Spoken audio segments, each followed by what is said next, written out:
السلام علیکم ورحمۃ اللہ وبرکاتہ۔ بسم اللہ الرحمن الرحیم۔ دوستو، آج کی یہ کہانی اس لڑکی کی ہے جو پسند کی شادی کرنا چاہتی ہے، لیکن دیہات میں رہنے والے لوگ بھلا کہاں اس چیز کو پسند کرتے ہیں کہ ان کی بیٹی کسی کو پسند کرے۔ کیا اب اس کے گھر والے اس کی شادی کر دیں گے یا ان کو دیہات کے رسم و رواج مجبور کرے گا، یا باپ کی غیرت اس بات کی اجازت دے گی؟ یہ سب جاننے کے لیے اس ویڈیو کو آخر تک لازمی دیکھیے گا۔ ویڈیو شروع کرنے سے پہلے آپ سے گزارش ہے، اگر آپ نے ابھی تک میرا چینل سبسکرائب نہیں کیا تو برائے مہربانی اس کو سبسکرائب کر لیں اور ساتھ لگے بیل آئیکن کو بھی ضرور دبا دیں تاکہ نئی آنے والی ویڈیوز آپ تک بر وقت پہنچتی رہیں۔ تو چلیے شروع کرتے ہیں آج کی ہماری کہانی۔ ہمارے گاؤں میں صرف دولت والوں کے بچے اسکول جاتے تھے اور غریب دیہاتی اس وجہ سے اپنے بچوں کو اسکول میں داخل نہ کراتے کہ ان کی اولاد پڑھ لکھ کر ان کے ساتھ کھیتی باڑی کے کام کاج سے گریزاں ہو جاتی تھی۔ شہروز کے والد نے بھی اپنے بچوں کو اسی وجہ سے اسکول نہ بھیجا بلکہ اپنے ساتھ کام پر لگا لیا۔ بیٹوں کے ساتھ ساتھ اس کی بیوی اور بیٹی بھی کھیتوں میں اس کی مدد کرتی تھیں۔ شہروز بہت خوبصورت اور با اخلاق لڑکی تھی۔ اسے کھیتوں میں کام کرنے سے زیادہ سینے پر ہونے کا شوق تھا۔ وہ محنتی اور سلیقہ شعار تھی۔ ہمارے گھر میری امی سے سلائی کڑھائی سیکھنے آتی تھی۔ یوں میری اس کے ساتھ دوستی ہو گئی۔ وہ مجھے ادھر ادھر کے قصے سناتی اور کبھی کبھی اپنے گھریلو مسائل بھی بیان کرتی۔ اس کا انداز گفتگو سادہ اور دلکش تھا۔ اس کی باتیں میرے کانے کو بھلی لگتی تھیں۔ ایک دن وہ نہیں آئی۔ اگلے دن میں نے پوچھا، کل تم کیوں نہیں آئی؟ تو کہنے لگی، میری خالہ کا بیٹا ممتاز آیا ہوا تھا، میں اسے چھوڑ کر کیسے آ جاتی؟ یہ بات اس نے کچھ اس سادگی سے کہی کہ مجھے بے اختیار ہنسی آ گئی۔ اب جب وہ نہ آتی میں سمجھ جاتی کہ ممتاز آیا ہوگا، کیونکہ جب وہ آ جاتا شہروز گھر سے نہ نکلتی، سارا دن اس سے کھیلتی باتیں کرتی رہتی۔ اکثر ممتاز کی باتیں بھی مجھے بتاتی، جس نے اس سے شادی کا وعدہ کر رکھا تھا۔ پہلے تو توشہ شہروز کے گھر والوں نے کوئی نوٹس نہ لیا، پھر ان کی محبت کا راز کھل گیا۔ اس کی ماں کو پتہ چلا ممتاز ان کے گھر صرف شہروز کی خاطر آتا ہے، تاہم وہ اپنی بیٹی سے اتنا پیار کرتی تھی کہ بھانجے کے آنے پر پابندی نہ لگائی اور نہ ہی شہروز کو ممتاز سے بات کرنے پر روکا، کیونکہ وہ گرچہ خالہ زاد سے بات کرتی تھی مگر رہتی تو ماں کی نظروں کے سامنے تھی۔ کبھی ممتاز کے ہمراہ گھر سے باہر نہ جاتی تھی۔ شہروز کی پھوپھی بھی اکثر ان کے گھر آ جاتی۔ اس نے جب ممتاز اور شہروز کو آپس میں باتیں کرتے دیکھا تو انتشار کا شکار ہو گئی۔ ان کی آپس میں گہری دلچسپی زلیخا کو ایک آنکھ نہ بھائی۔ اس نے اپنے بھائی کے خوب کان بھرے۔ دراصل وہ جانتی تھی کہ شہروز کو باپ کی وراثت سے حصہ ملے گا اور اس لیے اپنے بیٹے کی شادی اس سے کرنا چاہتی تھی۔ باپ نے نہ صرف شہروز کو ڈانٹا بلکہ ممتاز کے گھر آنے پر بھی پابندی لگا دی۔ وہ کافی دن نہ آیا، لیکن ایک روز اس کی ماں نے فصل کے موقع پر گڑ اور شکر اور ستو کا تحفہ اس کے ہاتھ بہن کو بھجوایا۔ شہروز جو ممتاز کے لیے بے حد اداس تھی، اس کی آمد پر خوش ہو گئی، کیونکہ وہ بہت دنوں بعد آیا تھا۔ اس کے لیے کھانا تیار کرنے لگی، تاہم اس کی ماں بے حد پریشان تھی۔ اس نے بھانجے سے کہا، بیٹا آج آ گئے ہو، آئندہ مت آنا، نہیں چاہتی شہروز کا باپ تمہاری بے عزتی کرے۔ ممتاز کی ایک خالہ شہروز کے پڑوس میں رہتی تھی۔ وہ اب ان کے گھر آنے جانے لگا تاکہ شہروز کی روز کی گن سن ملے۔ یہ لڑکی بھی جب دیوار سے اس طرف اپنے محبوب ممتاز کی آواز سنتی تو بے قرار ہو جاتی اور چھت سے اس کا دیدار کر آتی۔ وہ چاہتی تھی کہ کسی طرح ممتاز کو دیکھے، اس سے بات کرے۔ اس نے دلیری سے کام لیا۔ اب جب بھی وہ ممتاز کی آواز سنتی، چارپائی پہ کھڑی ہو کر دیوار سے اس کی باتیں سن لیتی۔ کچھ دن یہ سلسلہ چلتا رہا۔ ایک روز جب کہ وہ چارپائی کو دیوار سے لگا کر ممتاز کی باتیں سن رہی تھی، اس کی پھپھو وہاں آ گئی۔ اس نے دونوں کو باتیں کرتے دیکھ لیا۔ وہ جل بھن کر رہ گئی۔ شہروز کو بازو سے پکڑا اور اپنے گھر لے گئی۔ یہ سمجھی کہ پھوپھی ہے، کچھ رعایت کرے گی، مگر اس نے رعایت نہ کی بلکہ بھائی کو اتنا بھڑکا دیا کہ وہ تیش میں آ کر اپنی بیٹی کو جان سے مارنے پر تل گیا۔ تو پھوپھی نے ہی بھتیجے کو کوٹھری میں چھپا دیا اور اس کی جان بچا لی۔ جب غصہ ٹھنڈا ہوا تو شہروز کے والد نے ممتاز کے باپ کو بلوایا، کہا کہ اپنے بیٹے کو سمجھا لو ورنہ میں اسے جان سے مار ڈالوں گا۔ ایسے معاملات میں دیہاتوں میں لڑکے لڑکیوں کا جان سے گزر جانا عام بات تھی، لہٰذا باپ نے گھر آ کر ممتاز کو کافی سمجھایا، مگر اس نے صاف کہہ دیا، بابا میں اپنی خالہ زاد شہروز سے شادی کا خواہاں ہوں اور آپ نے ان کی ہر شرط مان کر رشتہ کرانا ہوگا۔ دیہات میں ایسے معاملات پر اکثر و بیشتر اپنی کوئی زمینیں یا اپنی بیٹی کا رشتہ دے کر بات منوا لیتے ہیں اور برادری کے بڑوں کو بیچ میں ڈالتے ہیں تاکہ کوئی فساد نہ ہو۔ پہلے ممتاز کا والد اکیلے ہی لڑکی کے باپ کے پاس گیا اور منت سماجت کی کہ شہروز کا رشتہ میرے بیٹے کے لیے دے دو، بدلے میں کیا لینا ہے بتا دو، زمین چاہیے تو میں وہ بھی دے دوں گا، مگر جواب انکار میں ملا۔ شہروز کے والد نے اپنے ہم زلف سے کہا، میں اپنی بیٹی کا رشتہ اپنی بہن کو دینے کا وعدہ کر چکا ہوں، اب اسے ناراض نہیں کر سکتا، دوبارہ آنے کی زحمت مت کرنا۔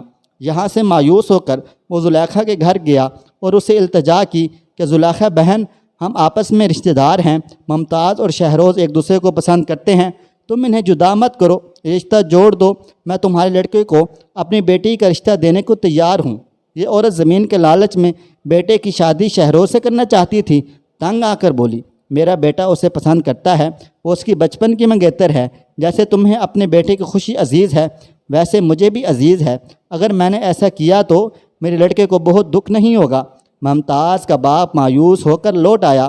زلیخا صابر کی بہت لاڈلی بہن تھی، وہ اس پر جان نچھاور کرتا تھا۔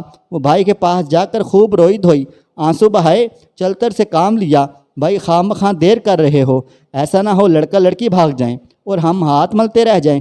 ایسی سنگین بات اپنی بہن کے منہ سے سن کر صابر دنگ رہ گیا۔ ادھر شہروز کے خالو نے بیوی سے کہا، ممتاز کو سمجھا لو، وہ لوگ کسی طرح بھی ہمیں رشتہ دینے کو تیار نہیں، ان کے تیور کڑے ہیں، ایسا نہ ہو رشتہ داری خراب ہو جائے۔ ماں نے بیٹے کو سمجھایا تو اس نے کہا، رشتہ تو آپ کو کروانا پڑے گا ورنہ مجھ مرے کا منہ دیکھنا پڑے گا۔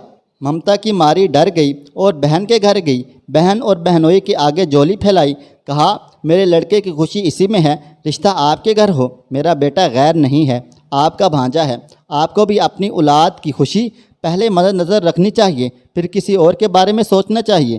رضیہ بیچاری بے بس تھی، کیا کہتی، لیکن صابر کسی طور موم کر نہ ہوا۔ اس نے کہا، صفیہ بہن کان کھول کر سن لو، رشتہ میں اپنی بہن کو دوں گا، یہ ان کی امانت ہے، میں بہن سے رشتہ نہیں توڑ سکتا، اب چلی جاؤ اور پھر اس خواہش کو لے کر واپس مت آنا۔ اس جواب پر شہروز کی ماں رضیہ نے ہمت کی اور بولی، زلیخا تمہاری بہن ہے تو صفیہ میری بہن ہے، تم اپنی بہن کو چھوٹی بیٹی کا رشتہ دے دو، میں شہروز کا رشتہ اپنے بھانجے ممتاز کو ہی دوں گی۔ دیہات میں بھلا عورت کی کیا مجال اس طرح مرد کے سامنے آئے اور شوہر سے اس کی مرضی کے خلاف بات کر دے۔ صابر نے بیوی کے منہ پر زور کا تھپڑ رسید کر دیا تو صفیہ روتی چلی ہوئی واپس آ گئی۔ جب زلیخا کو اس بات کا علم ہوا، اس نے صابر سے کہا، میرے بھائی بس اب تم ایک ہفتے کے اندر شادی کر دو، میں شادی کی تاریخ لے کر آ جاؤں گی۔ اس بات پر نند اور بھاوج میں تو میں ہو گئی۔ زلیخا کہتی تھی، شہروز کا رشتہ میں لوں گی، اور رضیہ کہتی تھی، میں تمہیں کبھی اپنی بیٹی نہ دوں گی، چاہے میری بہن کو رشتہ ملے یا نہ ملے۔ صابر گھر آیا تو بیوی اور بہن کو جھگڑتے پایا۔ اس نے بیوی کو زد و کوب کیا، تبھی شہروز سے چپ نہ رہا گیا۔ وہ باپ کے سامنے آ گئی اور بولی، میں پھپھو کے بیٹے سے شادی پر راضی نہیں ہوں، نکار خانے میں طوطی کی آواز بھلا کون سنتا ہے۔ تاہم بیٹی کے منہ سے ایسی بات سن کر صابر کے کان کھڑے ہو گئے اور اس نے بہن کی شادی کی تاریخ دے دی، یہ سوچ کر کہیں معاملہ مزید خراب نہ ہو جائے۔ شہروز کو پھپھو کی بہو بننا کسی طور منظور نہ تھا۔ جب باپ کھیتوں میں گیا ہوا تھا، وہ پڑوس میں چلی گئی اور خالہ کے چھوٹے لڑکے کو ممتاز کے گھر بھیجا، کہا، کل ضرور آنا، شہروز بلا رہی ہے۔ ممتاز اگلے روز آیا تو شہروز نے اسے کہا، مجھے یقین ہو گیا ہے ابا تمہارے ساتھ میری شادی کبھی نہ کرے گا، کیونکہ اس نے پھپھی زلیخا کو تاریخ دے دی ہے، اب وعدہ کرو تم میرا ساتھ دو گے۔ وہ بولا، میں وعدہ کرتا ہوں تمہارا ساتھ دوں گا، مگر برات لے کر آؤں گا، تمہیں بھگا کر نہیں لے جا سکتا۔ اچھا ٹھیک ہے، میں خود ابا سے بات کرتی ہوں۔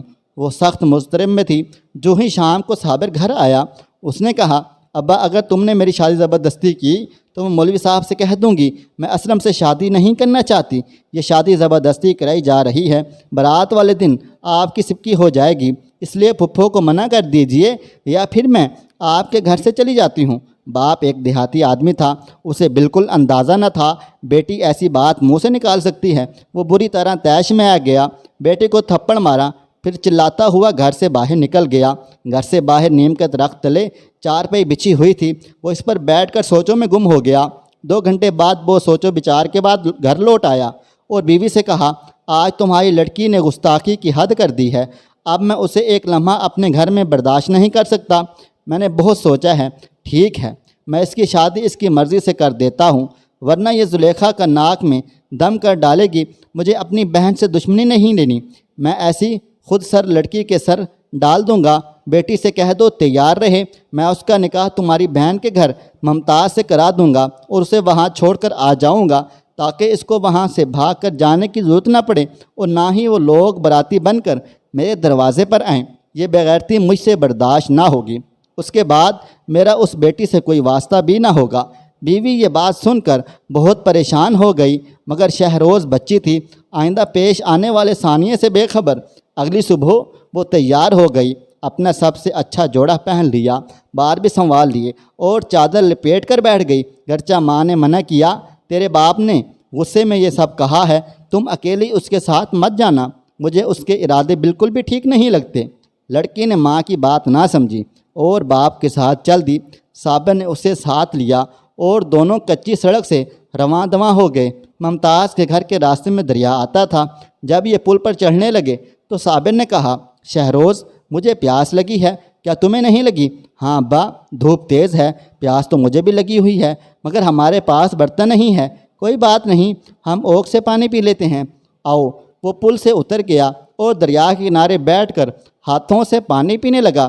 شہروز نے ایسا ہی کیا، وہ باپ کے نزدیک بیٹھ گئی اور ہاتھوں کی اوک بنا کر پیاس بجھانے لگی۔ اچانک صابر نے اسے پانی میں دھکا دے دیا اور پلٹ کر دیکھے بغیر واپس ہو لیا۔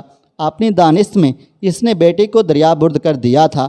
جب وہ واپس آیا تو بیوی نے پوچھا، کیا تم جلدی نہیں آ گئے؟ اسے شک تھا کہ نہ ماننے والا شخص کیسے شہروز کا نکاح اس کے بھانجے سے کرنے پر راضی ہو گیا۔ آنن فانن ایسا ممکن ہی نہیں تھا، ضرور اس نے کوئی گڑبڑ کی ہے۔ جب شوہر نے کوئی جواب نہ دیا تو رضیہ نے بغور صابر کے چہرے کی جانب دیکھا، جسے وہ اسے پڑھنے کی کوشش کر رہی ہو، اور بغیر کچھ کہے سنے اس نے سب کچھ پڑھ لیا۔ صابر اپنے کمرے میں جا کر چارپائی پر خاموش لیٹ گیا، مگر بیوی ہولے ہولے بیان کرنے لگی، کہتے ہیں جسے اللہ رکھے اسے کون چکھے۔ شہروز کو لہروں میں ابھرتی ڈوبتے دیکھ کر ایک ماہی گیر دوڑا ہوا آیا جو کچھ دوری پر یہ منظر دیکھ چکا تھا۔ اس نے تیزی سے پل پر چڑھ کر دریا میں چھلانگ لگا دی اور لڑکی کو ڈوبنے سے بچا لیا۔ ضروری امداد دینے کے بعد ماہی گیر شہروز کو گھر لے گیا۔ جب اسے ہوش آیا اور طبیعت سنبھل گئی، اس نے اپنی جان بچانے والوں کو خالو کا پتہ دیا۔ ماہی گیر ان کو جانتا تھا تو ممتاز کے گھر گیا اور انہیں بتا دیا کہ ساتھ والی بستی کی لڑکی شہروز ان کے گھر پر ہے اور آپ لوگوں کو بلا رہی ہے۔ تمام قصہ سن کر ممتاز کے والد اور بیٹے ماہی گیر کے گھر گئے اور شہروز کو لے آئے۔ یوں اس کا نکاح واقعی ممتاز کے گھر پر ہوا، لیکن صابر وہاں نہیں تھا۔ وہ یہی سمجھا کہ ناخلف اولاد کو دریا نگل گیا ہے۔ شہروز کو نئی زندگی مل گئی، وہ خوش تھی، مگر اپنے والد کی سنگ دلی کا بھی ملال تھا۔ جب غصے کی آندھی تھم گئی اور عقل ٹھکانے آئی تو صابر کو سخت ملال ہوا کہ میں نے کیا کر دیا۔ اسے اپنے ہاتھوں سے اپنی پیاری بیٹی کو دریا برد کر دیا۔ اب وہ اپنی سنگ دلی پر پچھتانے لگا۔ سوچ بھی نہ سکتا تھا قدرت شہروز کو بچا لے گی۔ عرصے بعد اسے علم ہوا شہروز زندہ ہے اور وہ اپنے خالو اور خالہ کے گھر ممتاز کے ساتھ خوش و خرم زندگی گزار رہی ہے، تو اس کو یک گونا سکون ہوا۔ اس نے اللہ تعالیٰ کا شکر ادا کیا جس نے اسے اپنی بیٹی کے قاتل ہونے سے بچا لیا تھا۔ تاہم اس نے بیٹی سے پھر بھی ناطہ نہ رکھا اور نہ ہی ممتاز کے گھر والوں سے صلح کی۔ شہروز کی ماں بھی خوش تھی کہ اس کی بچی زندہ ہے اور سخی ہے، اگر ناخوش تھی تو زلیخا جو اب بھی اسے بد چلن کہتی تھی اور بد دعائیں دیتی تھی۔ دوستو، آپ کو ہماری آج کی کہانی کیسی لگی کمنٹ باکس میں ضرور بتائیے گا۔ ملتے ہیں ایک نئی ویڈیو کے ساتھ، تب تک آپ لوگ مجھے اجازت دیں۔ بہت شکریہ، اللہ حافظ۔